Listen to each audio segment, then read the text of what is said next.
fell, and they went to their rooms. The old man was asleep in the next room, and she could hear his ragged breathing.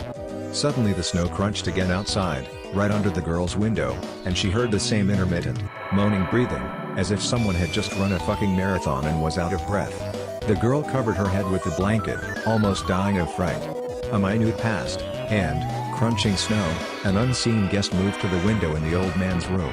Immediately, she heard the old man's sleepy breathing change, and he, too, began panting and wheezing, tossing and turning in his bed. She thought she should wake him up, but the guest outside the window also breathed almost in unison with the old man, and she was afraid to get out from under the covers.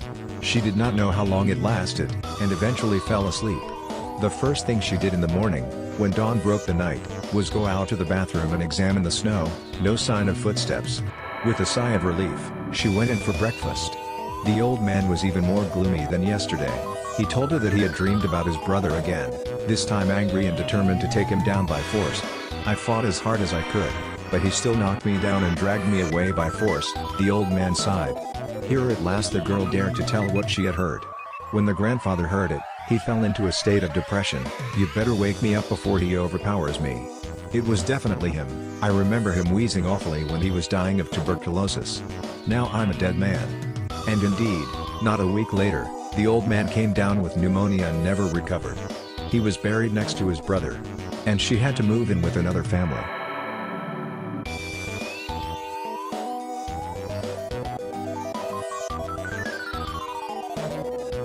There is a belief, Diakakehe, the coffin night. This is how villages call the evening of the day when someone died or someone is buried. It is believed that on such days spirits come from the other side to accompany the soul of the deceased to the other world, so the border between the visible and invisible is thinner. Those who are not invited may come out. That is why it is taboo to make lots of noise in the street, have fun and in other ways to attract attention. Otherwise, very undesirable fellows might gather to make noise. For large settlements and cities, where every day someone croaks, this notion naturally loses its meaning. But in the villages even today this belief is very widespread. In one village, an old man died who had 100 relatives. Naturally, the grieving relatives all came to the village to prepare a decent funeral. The small children also came and, of course, quickly managed to make friends with each other. It was summer, so in the evening the new friends organized outdoor games. They were children after all, why should they sit in stuffy houses and look at the sullen faces of people? Of course, there was a lot of shouting, laughter and hooting and hollering. Some of the older people shouted at them, "Dahai, don't fucking frolic like that," but most of the kids were left to their own devices. When the tossing and turning got boring, the kids started playing hide and seek in the yard. There was a kid about 10 years old who led the way. The children disappeared into all sorts of nooks and crannies, and he started looking for them. He quickly found someone, and then wandered into the winter house, which was empty for the summertime and used as a warehouse.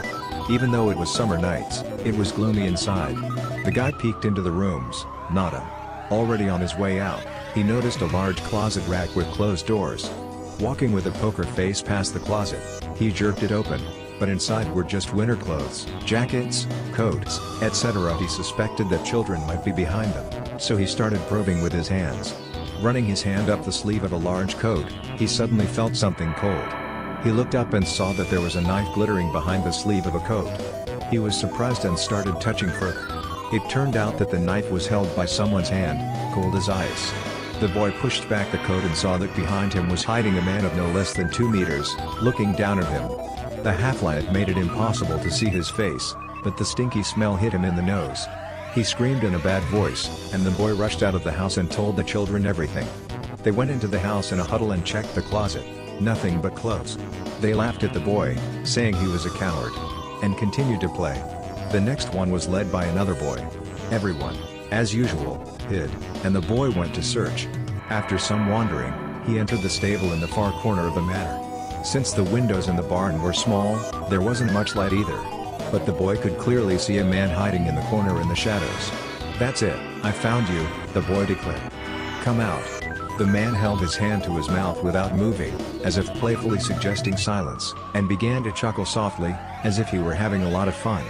The boy approached him with the words, "Come out," I said, and saw up close that it wasn't his fucking friend, but some bald, naked little man with disproportionately high, almost on his forehead, glistening round eyes, a chubby, lumpy belly, and a tongue hanging out of his mouth down to his neck.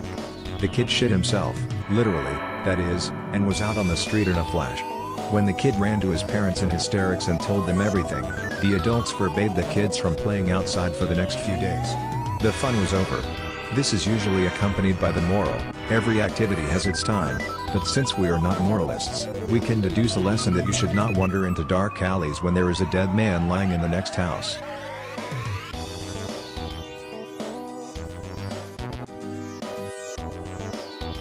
They say that in villages, palaces and in the woods, you can often hear various sounds and voices from nowhere, the source of which is impossible to determine. It's not considered to be particularly creepy, you never know what you might hear. But there are also creepy cases. A certain Anon lived in a Yakut village in one summer, having bathed to excess, got pneumonia. He was sick for a long time and finally recovered. Of course, he was on sick leave, so he did not work and laid at home during the day when no one was around. It should be noted that their house was on the outskirts of the village near the edge of the forest, and so, on a clear sunny day, feeling fit, the man decided to take a walk outside. Breathing fresh air, he heard strange sharp sounds. At first, he could not understand where they were coming from, but since he did not see anything noisy nearby, he decided that the sounds were coming from the forest. He went to the edge, and indeed, the sounds became louder and clearer. Curious, Anon went further to see what was going on there. He thought maybe there was some construction going on in the woods. The sound was very close, but still nothing was visible, so the man went deeper into the woods. He finally determined what it sounded like. The sound was exactly as if wooden planks were being thrown at each other, quite common to hear during the construction of a wooden house. But it was somehow too rhythmic and constantly seemed to drift away, no matter how far one walked. He had already gone quite deep into the woods, and the sound hitting bricks, realizing that there was something fishy going on there, especially since gradually the source of the sound had moved somewhere down, as if it was coming from a glade or from under the ground altogether. But there was no glade in this area. Nevertheless, the man walked forward, hoping that it was just his hearing playing a trick on him. And he walked until he came across an old, abandoned cemetery from the pre-Soviet times. The location of the sound of the boards was clearly defined, from under the ground beneath the ancient graves. The man got goosebumps and rushed away. That night he told everything to his relatives and fell into angst, for it is widely known in Yakutia that the noise of wooden planks, whether in dreams or in hallucinations, is not good for the one who hears them. Associations with the creation of a coffin, that is, the patient will soon die. And so, it turned out, the next morning the pneumonia worsened again. And a couple of days later the man left this world.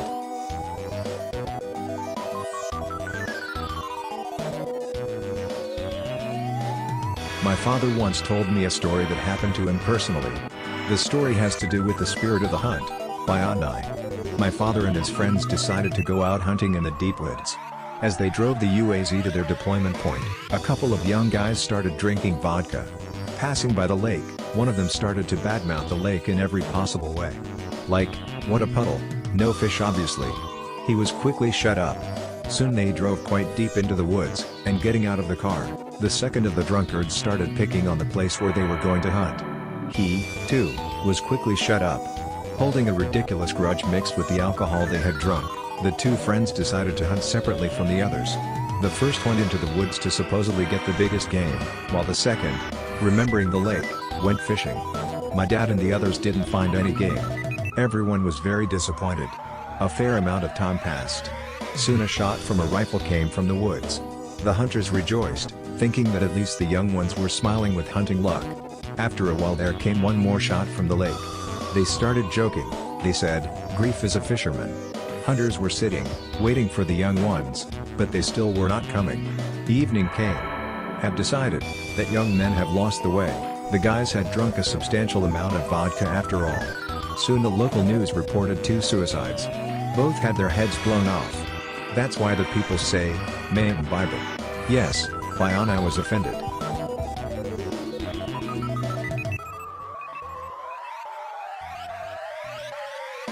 I have an interest in modern urban legends. In general, living in Yakutsk, I had heard several quite interesting stories that had a public resonance and were discussed in the media. It was in the 90s, and a rumor was circulating in the city, that at night in the city, in the darkness of the night, there wanders a certain man. either a madman or a wild man or a werewolf. There were theories that it was a man suffering from lycanthropy, a rare psychological disorder. The story goes like this: at night, on rare occasions, passers-by were attacked by a man running on all fours and biting, some trying to drag them under the house. In Yakutsk, houses are built on stilts, because the foundations collapse because of the permafrost, and under the house you can safely walk, piss, fuck, hide from sight, rape, hide dead bodies, litter, etc. Later that lycanthrope disappeared, and since the early 2000s nobody remembered these stories. But recently there have been stories on the net that something big and hairy, wolf-like, wanders around the Republican Medical Center at night. I, for example, think that the story from the 90s and the story about the strange beast-like man near the medical center are interconnected. For example, the story from the Yakutsk Psychological Forum. I get creepy when I remember, on January 25th this year between 5 and 6 in the morning near the medical center I saw something creepy. It was a man who looked like a wolf. Of course everyone will consider it a fiction or some kind of disorder, but that's what I really saw.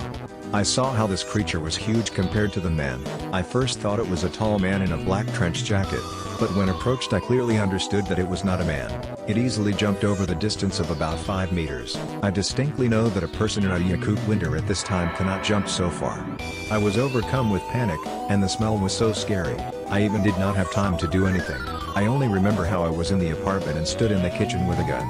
I didn't want to tell my wife at first. I was afraid she would think something was wrong with me, but then I calmed down and decided to tell her what was happening.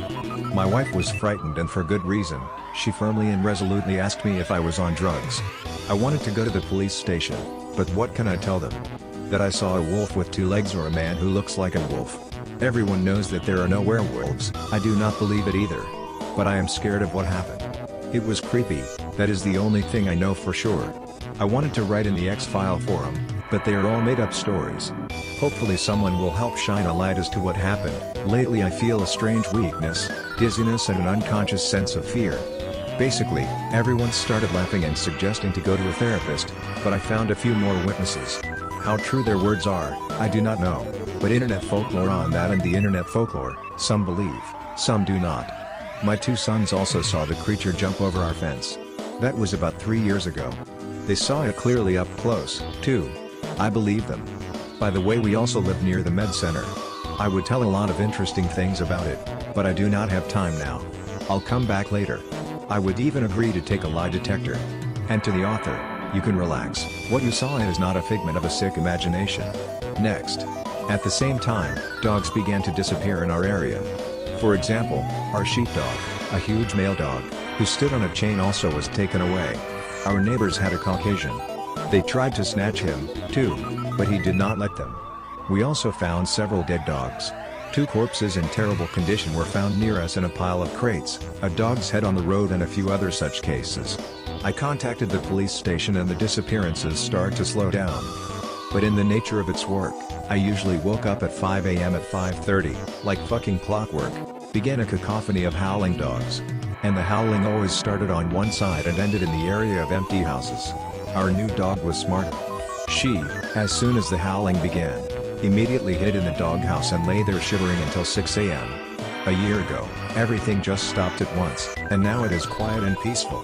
I have never talked about it, because I was afraid, and who would believe it? But since there is such a topic, I thought might as well. It was 1995, I was still in the 10th grade at school, and one night, secretly without my parents' knowledge, I went out on the looked down. It was the beginning of the white nights, everything was clearly visible. I see a dog running, a large mongrel, gray color, but right under my balcony. It suddenly stopped, looked around, and jumped up on